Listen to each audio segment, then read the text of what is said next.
오늘 우리 하나님이 주신 하나님의 말씀은 신약 성경입니다. 신약 성경 고린도전서 13장. 고린도전서 13장 8절부터 13절의 말씀. 고린도전서 13장 8절에서 13절 다 같이 함께 봉독하겠습니다. 다 같이요. 사랑은 언제까지든지 떨어지지 아니하나 예언도 패하고 방언도 그치고 지식도 패하리라. 우리가 부분적으로 알고 부분적으로 예언하니 온전한 것이 올 때에는 부분적으로 하던 것이 패하리라. 내가 어렸을 때에는 말하는 것이 어린아이와 같고 깨닫는 것이 어린아이와 같고 생각하는 것이 어린아이와 같다가 장성한 사람이 되어서는 어린아이의 일을 버렸노라. 우리가 이제는 거울로 보는 것 같이 희미하나 그때에는 얼굴과 얼굴을 대하여 볼 것이요 이제는 내가 부분적으로 아나 그때에는 주께서 나를 아신 것 같이 내가 온전히 알리라. 그런즉 믿음, 소망, 사랑 이 세 가지는 항상 있을 것인데 그 중에 제일은 사랑이라. 아멘. 함께 봉독한 말씀, 영원한 가치를 위해 살게 하소서. 영원한 가치를 위해 살게 하소서라는 제목 가지고 말씀 증거하겠습니다.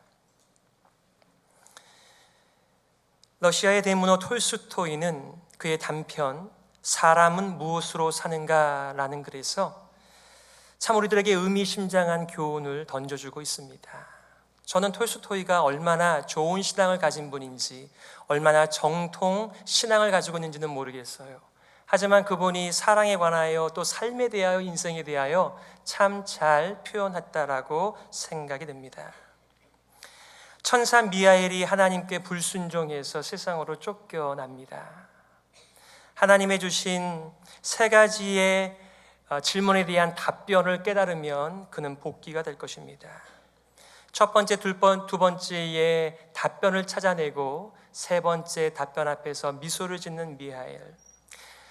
그가 일하고 있는 구두방에 두 아이를 데리고 온 어느 부인이 있었습니다.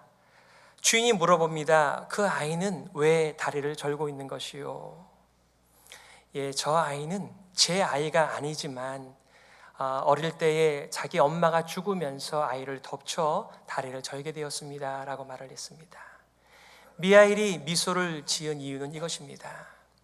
하나님께서 한 아이의 어머니를 데리고 오라고 하였는데 자기 생각에는 이런 마음이 든 것입니다. 저렇게 어린아이의 엄마를 데려가게 되면 이 아이가 어떻게 살겠나. 그래서 그 어머니를 차마 데리고 가지 못한 것이었습니다. 그런데 이제 와서 보니까 엄마가 없지만 어느 한 여인의 심령 가운데 부어진 사랑이 그를 양육하고 있는 모습을 보면서 사람들은 조건과 환경이 갖추어져야 살아갈 수 있다라고 인생에 대해서 말하지만 하나님께서는 그 땅을 사랑으로 사람이 살게 하셨다라고 하는 그 해답 앞에서 미소를 짓게 되는 것입니다. 여러분, 사람은 무엇으로 살아갈까요? 정보의 홍수 속에서 이제는 많은 정보보다는 그 정보를 통해서 내 인생을 돌아보는 일이 중요한 시기가 되었습니다. 여러분, 하나님의 진리의 명쾌한 말씀을 듣고 배우시면서 참 목사가 설교 잘한다, 많이 준비했구나, 이것도 좋은 피드백이지만 여러분의 인생을 하나님의 말씀으로 비춰보는 것이 우리 가운데 너무나 필요합니다. 고린도전서 13장은 하나님의 사랑에 대하여 말씀하고 있습니다. 세상에서도 사랑을 노래합니다. 가요나 드라마나 영화나 또 사람들의 그들의 문화, 예술, 그 주제가 무엇인가요? 사랑입니다. 가끔 이렇게 식당에 들려서 거기서 틀어주는 가요를 듣게 되면 참 마음이 움직입니다. 왜냐하면 우리들의 마음을 너무나 잘 표현하기 때문에 그런 것이지요. 세상도 사랑을 말하지만 우리는 사랑의 원천이시며 사랑의 정의를 내릴 수 있는 하나님 앞에서 이 사랑을 배우며 살아가는 것입니다. 1절부터 3절까지는 사랑이 전부다라고 말씀을 합니다. 세상에 많은 우리의 삶의 원리들이 있습니다. 또 미덕들이 있습니다. 사랑은 그것들 중에 하나가 아니라 사랑을 얻으면 우리가 다 얻는 것이지만 사랑을 잃어버리면 다 잃어버린 것이라고 성경은 말하고 있습니다. 여러분, 교회 안에 방언과 천사의 말, 지식과 믿음과 구제와 헌신이 얼마나 필요해요? 근데 성경은 이렇게 말합니다. 사랑이 없는 방언과 천사의 말, 사랑 없는 지식과 믿음, 사랑 없는 구제와 불타는 헌신, 이 모든 것이 아무것도 아니다, 헛된 것이다, 이렇게 말씀합니다. 그러므로 우리가 하나님께서 허락하신 성령의 은사들을 우리 앞에 내려놓고 하나님, 교회를 세우라고 주신 이 은사들을 하나님의 공급하시는 사랑으로 사용하게 하여 주옵소서. 우리의 수고로 말미암아 교회가 점점점 그리스도 예수의 교회로 성장하게 하여 주옵소서. 4절부터 7절까지는 사랑은 세상에서 배우는 것이 아니라 하나님께서 가르쳐 주실 때 배울 수 있다는 것입니다. 사랑의 본질 15가지가 나오지만 15가지가 끝이 아닙니다. 정말 하나님의 사랑의 깊이와 높이와 넓이와 크기가 얼마나 큰지 배우고 또 배워도 그 사랑을 다 배울 수가 없습니다. 그래서 우리 성도들을 향하여, 구원받은 백성들을 향하여 뭐라고 말합니까? 너희가 예수 그리스도의 사랑의 높이와 깊이와 넓이와 크기에 대하여 점점 자라가라고 말씀하고 있습니다. 여러분, 구원받은 삶은 뭐예요? 사랑하는 삶입니다. 우리는 본성적으로 사랑할 수가 없습니다. 하나님께 등을 돌려서 인생의 왕좌에 우리가 올라가서 우리는 사랑 없이 인생을 사랑하며 다른 사람들의 것을 가지고 와서라도 우리가 살아내야 하는 이런 경쟁력밖에 우리 삶 가운데 남아있는 게 없어요. 그런데 어떻게 우리가 사랑의 삶을 살 수 있단 말입니까? 바로 그것이 구원입니다. 예수 그리스도께서 사랑으로 이 땅에 오셔서 우리의 마음을 씻어주시고 우리의 죄를 덮어주시고 하나님의 아들로 정해주시고 하나님을 닮는 사랑의 삶을 시작하셨기에 우리가 사랑의 삶을 살겠다고 간구하는 것이며, 사랑의 삶을 비로소 출발하는 구원의 삶이 시작되어진 것입니다. 여러분, 사랑을 배우는 것 한편으로 보면은 쉬운 것처럼 보여도 한편으로 보면 굉장히 어렵습니다. 특히 언제 어렵습니까? 사랑을 귀로 듣고 끝내는 것까지는 괜찮아요. 근데 정말 내가 깨닫고 하나님께서 가르쳐 주신 그 사랑의 원리대로 살으려고 할 때 불가능해 보입니다. 왜 그래요? 내 안에는 사랑을 받고 싶은 것만 있기 때문에 그런 것입니다. 누군가를 사랑하려고 하면 내 자신과 먼저 싸우는 일들이 필요한 것이죠. 그래서 힘든 거예요. 오늘 본문의 말씀에서는 무엇을 말하고 있습니까? 은사와는 달리 사랑은 영원하다, 이것을 말씀해 주고 있습니다. 가장 좋은 은사 사랑을 추구하라고 말합니다. 맞아요. 우리가 가정 안에서 많은 빚을 지고 있습니다. 부모들은 정말 조건 없이 자녀들을 사랑하면서도 더 많은 사랑을 주고 싶은데 부모님들께서 그렇게 하지 못합니다. 능력이 안 되시는 것이죠.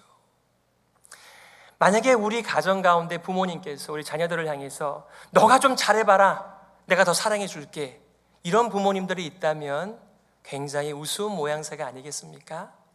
부모님들은 한때 철이 없었을 때는 그렇게 말씀했던 부모의 시절도 있지만 조금 깨닫게 보면 애들이 말을 듣지 않는다고 하더라도, 내 말대로 하지 않아도 그 아이들을 더 사랑해주고 덮어주고 끌어주고 싶은 것이 모든 부모님들의 마음이죠. 우리가 배우자를 사랑하고 아끼고 싶어 합니다.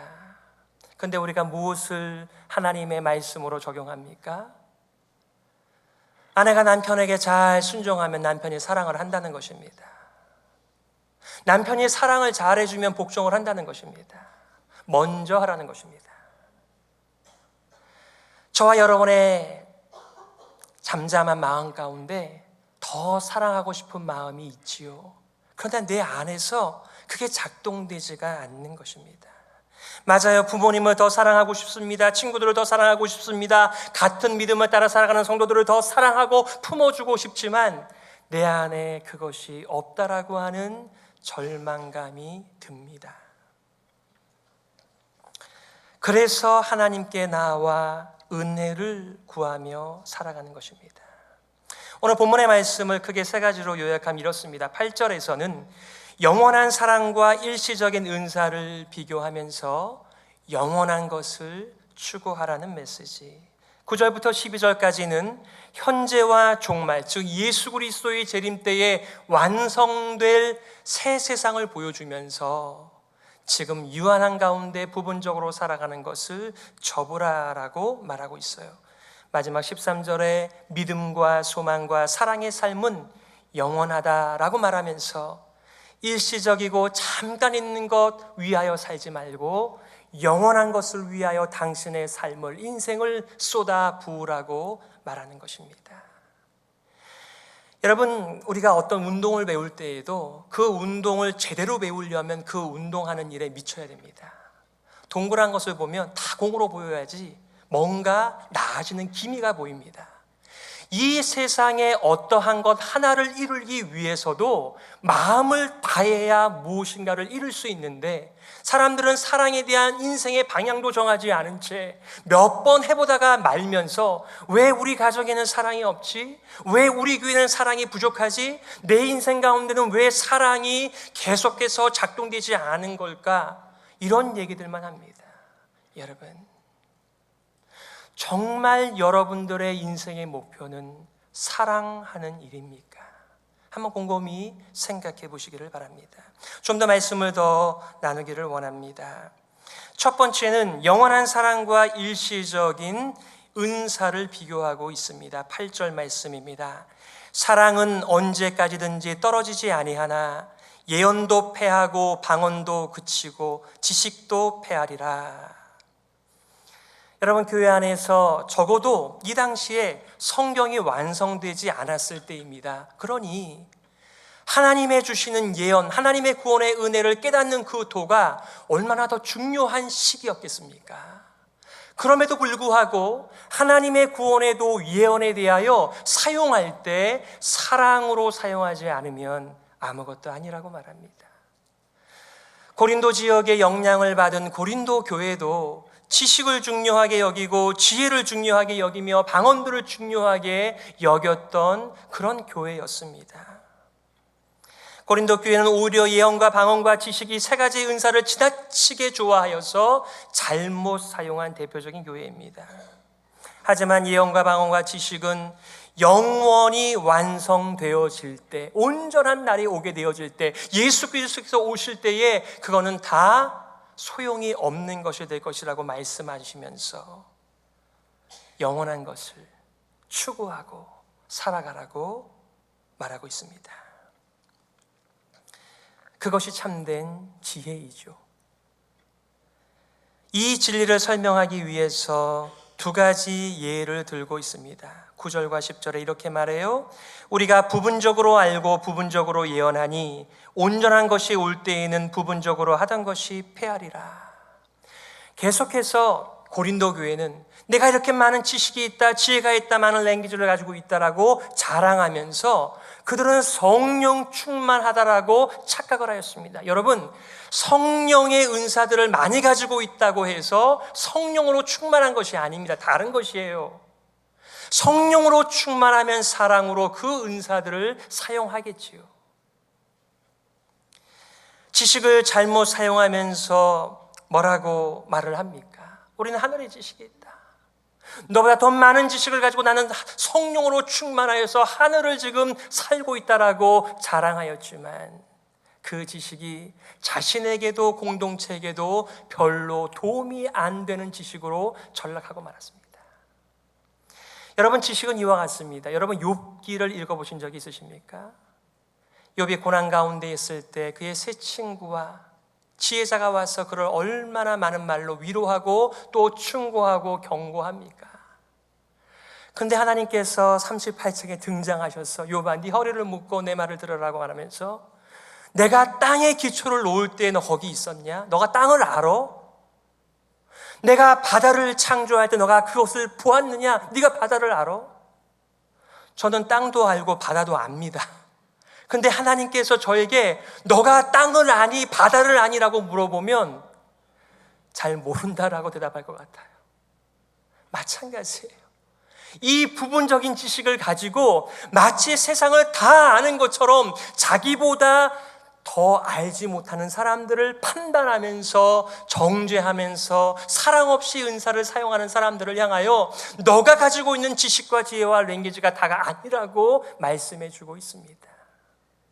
우리 주변에 외국어를 2개, 3개, 4개 하면 굉장하다라고 말하지 않습니까?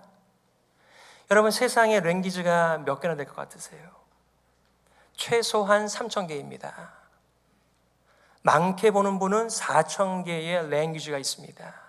그런데 자신이 여러 가지의 랭귀지를 가지고 표현할 수 있다고 해서 그것을 교회에서 사용할 때 사랑이 없는 랭귀지가 우리들에게 아무런 도움이 안 된다는 것입니다. 이것이 부분적인 것을 가지고 전체를 가진 것처럼 착각하며 사는 사람들에게 주시는 하나님의 메시지이죠. 2가지의 비유를 들고 있습니다. 첫 번째는 어린아이 시절의 비유이고 두 번째는 거울의 비유입니다. 11절에 이렇게 말합니다. 내가 어렸을 때에는 말하는 것이 어린아이와 같고 깨닫는 것이 어린아이와 같고 생각하는 것이 어린아이와 같다가 장성한 사람이 되어서는 어린아이의 일을 버렸노라. 이 가운데 아담처럼 어린 시절을 겪지 않고 이곳에 오신 분들이 계십니까?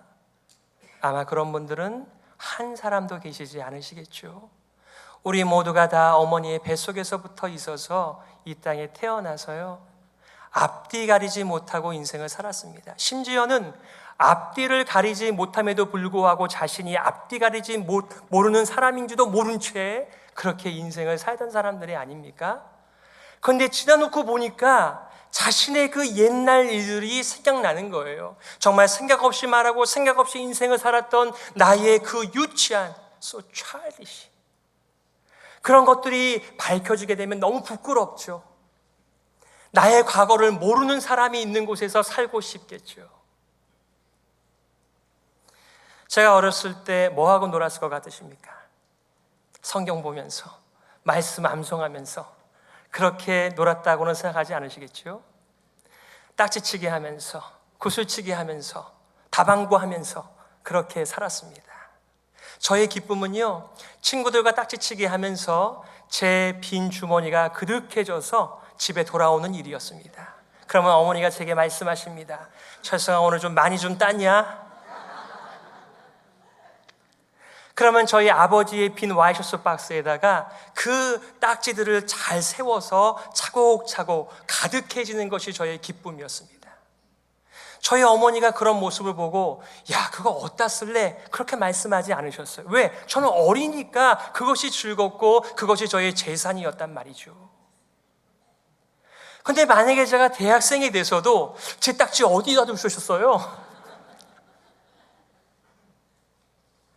저는 그 잘 모아둔 딱지와 구슬이 언제 없어졌는지 기억도 지금 나지 않습니다. 지금 저한테 그 아무런 필요도 없습니다. 마치 우리가 커다랗고 완전한 것을 생각하지 못한 채 살아가는 인생은 이와 같은 인생이라고 성경은 말합니다. 두 번째 비유는 거울의 비유인데 12절입니다.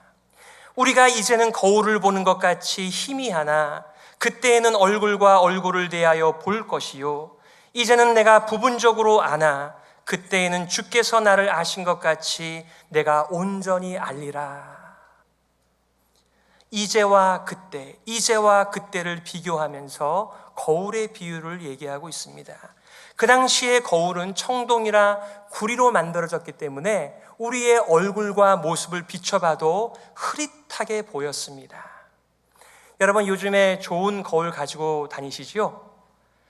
요즘에 거울은 참 잘 나옵니다. 그래서 내 진짜 모습이 아닌 것처럼 잘생기게 보여주는 거울도 있고 정말 제 모양을 그대로 보여주는 거울들도 있습니다. 정말 거울이 잘 나옵니다.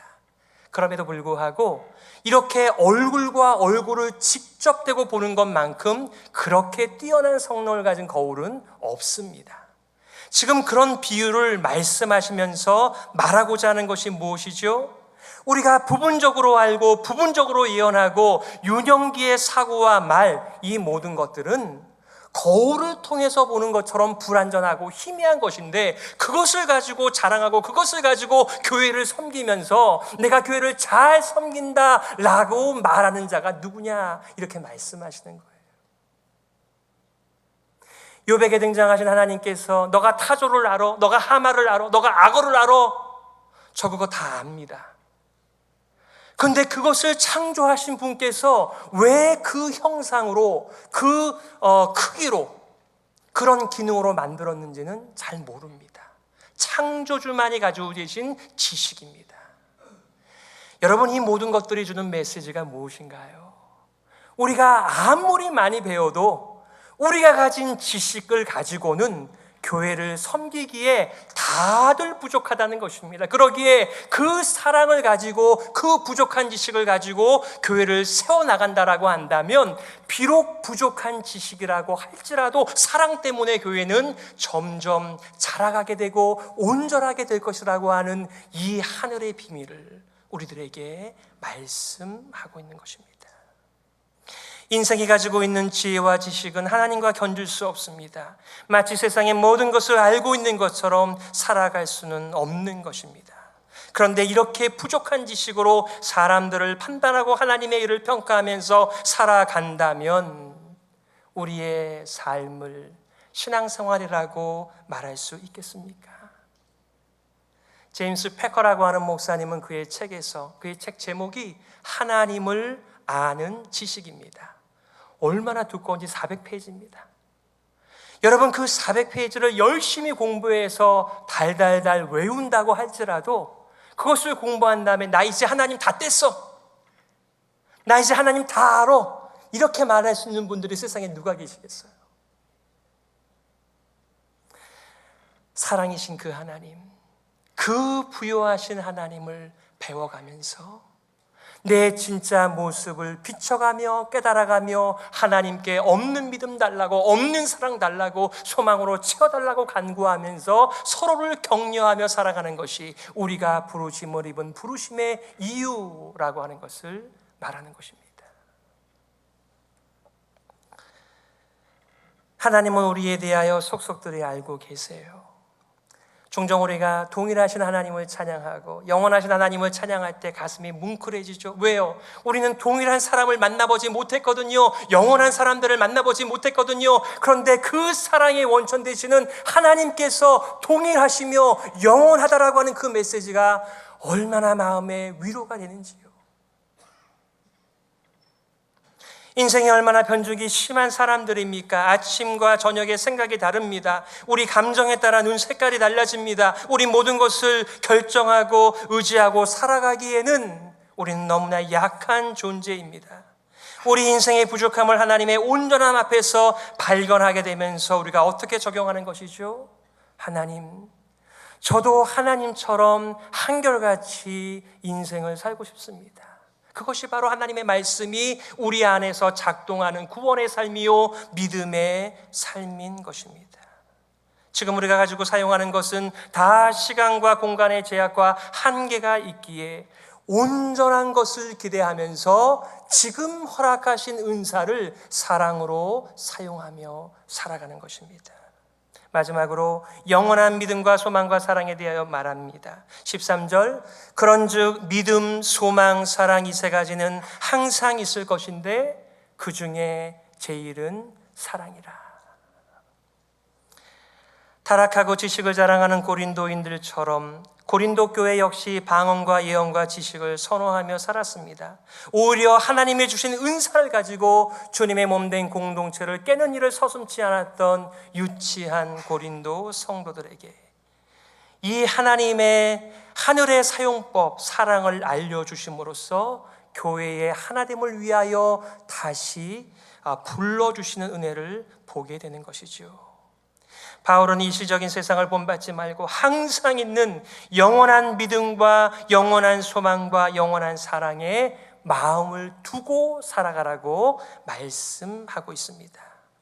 여러분, 예수 그리스도께서 오셔서 이 땅에 종말이 되고 모든 것이 완전하게 될지라도 우리는 하나님을 믿는 믿음으로만 살 거예요.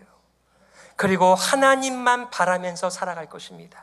그리고 그 믿음과 소망의 공동체는 바로 사랑으로 작동되어지는 것입니다. 죽은 다음에 그때 가서 사는 것 아니고요, 바로 이 시간 이 자리에서부터 그 사랑의 삶, 구원의 삶을 살아갈 수 있다라고 지금 말씀하고 있는 것입니다. 이 말씀을 중심으로 여러분들과 두 가지의 적용을 나누고 싶습니다. 첫 번째는 이 세상은 찰나를 부추기며 살아가라고 부추기고 인도하고 우리의 가치를 흐리게 하지만 여러분, 일시적인 것을 추구하지 마시고 영원한 것을 추구하고 선택하십시오. 시카고에 오니까 좋은 대학들이 많습니다. 좋은 신학대학들도 많이 있습니다. 특히 여러분, 위튼 대학 얼마나 좋은 대학입니까? 1956년에 히튼 대학 출신의 짐 엘리오 선교사 말입니다. 에콰도르의 아우카 부족으로 선교를 떠났다가 선교도 하지 못한 채 살해당했습니다. 그 모습을 보고 이 세상에서는 뭐라고 말합니까? What a waste. 얼마나 낭비인가. 이 젊은이들이 그곳에 가서 이렇게 죽었다라고 말을 하였습니다. 그러나 그의 아내는 그렇게 말하지 않았어요. 내 남편은 평생 동안 기도한 기도의 응답으로 하나님 앞에 사용되었습니다라고 말을 하였습니다. 하나님, 감히 하나님께 기도합니다.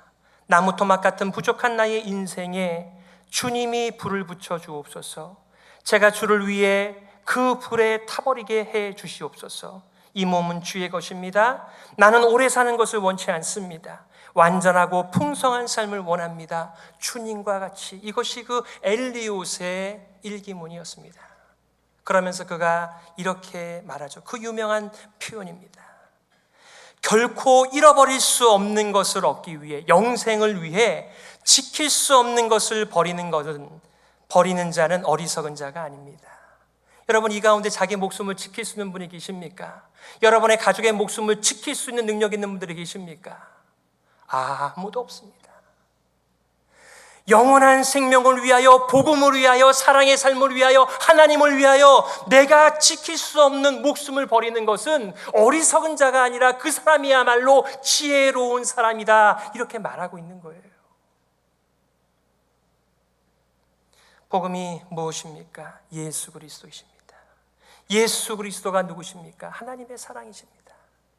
우리가 아직 죄인 되었을 때에 그리스도께서 우리를 위하여 죽으심으로 하나님께서 우리에게 대한 자기의 사랑을 확실히 확증하셨다라고 말하고 있습니다. 십자가를 뵐 때마다 왜 하나님께서 이 땅에 내려오셔야만 했을까를 질문하면서 하나님의 사랑을 십자가에서 발견하기에, 그래서 우리가 그 흉측하고 섬찟한 사형들인 십자가를 자랑하는 사람으로 살아가는 것이 아니겠습니까? 극동방송의 설립자이며 세문안교를 담임하셨던 강태근 목사님은 중국의 그 교훈에다가 하나를 덧붙여요. 1년에 거두려거든 곡초를 심고 10년에 거두려거든 나무를 심으라. 100년에 거두려거든 사람을 심고 영원히 거두려거든 복음을 심으라 라고 말을 하였습니다. 얼마나 많은 교육학자들이 백년지대에게 교육을 위해서 자신의 인생을 바칩니까? 그러나 이분은 정말 영원한 것을 추구하면서 영원한 것은 예수 그리스도 복음밖에 없다는 이 믿음 때문에 복음을 심기로 인생을 결정한 것입니다. 우리도 마찬가지예요. 이 세상에 찰나를 보게 되면은 의미 없는 것이 아무것도 없어요. 다 의미가 있어요. 더군다나 우리가 살아가고 있는 미국의 정신이 무엇입니까? If we want something, just do it. 너가 뭘 원하고 있으면 그냥 해버리라는 거예요. 생각하지 말고요. 그러나 그리스도인들은 하나님의 진리의 말씀을 가지고 내가 지금 이 말을 해도 되는지, 이 행동을 해도 되는지, 내 삶이 과연 하나님 앞에서 영원한 것을 추구하는 삶인지를 돌아보면서 살아가는 지혜로운 사람들인 거예요. 두 번째는 세상의 완성을 바라보시면서 사랑의 삶을 선택하시기를 바랍니다. 여러분, 우리가 종말을 살아가면서 얼마나 사랑의 삶이 계속해서 위협을 받고 있습니까? 예수님께서는 종말에는 불법이 성함으로 사랑이 식어져 간다라고 말씀하셨습니다. 사도 베드로는 이렇게 말씀하시더군요. 만물의 마지막이 가까웠으니 그러므로 너희는 정신을 차리고 근신하여 기도하라. 무엇보다도 열심으로 서로 사랑할지니 사랑은 허다한 죄를 덮느니라. 아멘. 여러분, 기도가 얼마나 중요해요, 그죠? 우리가 아침과 저녁에 하나님 앞에 나아가서 부족한 인생을 돌아보면서 하나님의 은혜로 채움받는 그 기도의 시간이 얼마나 중요합니까? 정말 그리스도인다운 삶을 살고 싶은 사람들 중에 기도 없이 그렇게 살 수 있는 사람 아무도 없어요. 그런데 여기서 말하고 있는 것은 기도가 중요하지만 더욱더 열심히 사랑하라라고 말씀하고 있습니다. 큰 도전이죠. 만물의 마지막이 가까웠습니다. 예수 그리스도의 재림이 가까이 왔습니다. 이 세상의 가치가 자꾸 마음을 빼앗습니다. 다른 일에 몰두하면서 사랑의 삶을 무시하거나 잃어버린 채도 얼마든지 살아갈 수 있다고 세상은 말합니다. 세상에 대한 관심과 쾌락이 마음을 미혹하여 우리를 잠들게 합니다. 엉뚱하고 일시적이고 사라질 것에 우리의 삶을 바치도록 하는 이 세상의 가치 앞에서 우리는 진리의 가치를 가지고 싸워내는 삶이 믿음의 삶이고 선한 싸움의 삶인 것입니다. 사도 바울은 디모데에게 이렇게 말한 적이 있어요. 내가 이것을 알라. 말세에 고통하는 때가 이르리니 사람들은 자기를 사랑하며 돈을 사랑하며 자긍하며 교만하며 회방하며 부모를 거역하며 감사치 아니하며 거룩하지 아니하며 무정하며 원통함을 풀지 아니하며 참소하며 절제하지 못하며 사나우며 선한 것을 좋아 아니하며 배반하며 팔며 조급하며 자고하여 쾌락을 사랑하기를 하나님 사랑하는 것보다 더하며. 우리 세상 보는 사람들은 다 사랑합니다. 그런데 자기를 사랑하고 하나님을 사랑하지 못하는 것이 문제입니다. 성경은 우리들에게 하나님의 진리의 말씀으로 거듭난 모든 인생들에게 영원한 것을 사모하고 추구하고 선택하라고 말씀하시며 가장 좋은 은사인 사랑의 삶을 살라라고 도전하고 있습니다. 우리 모든 성도들에게 이 영원한 가치와 사랑의 삶의 도전이 작동되기를 주 예수 그리스도의 이름으로 축복합니다. 우리 하나님 말씀 붙들고 기도했으면 좋겠어요. 하나님 아버지, 잠깐 있다가 사라지는 것 붙들지 않게 하여 주시고 영원한 것을 붙들 수 있는 지혜를 허락하여 주옵소서. 무엇보다 사랑을 선택하게 하여 주시고 제게 없는 사랑을 부어 주옵소서. 함께 기도하지요.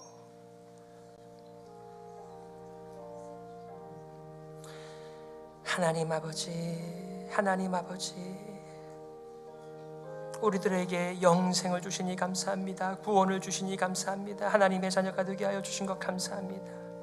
이제는 하나님답게 구원을 받은 자녀답게 영원한 것을 사모하고 사랑으로 인생을 살게 하여 주시옵소서.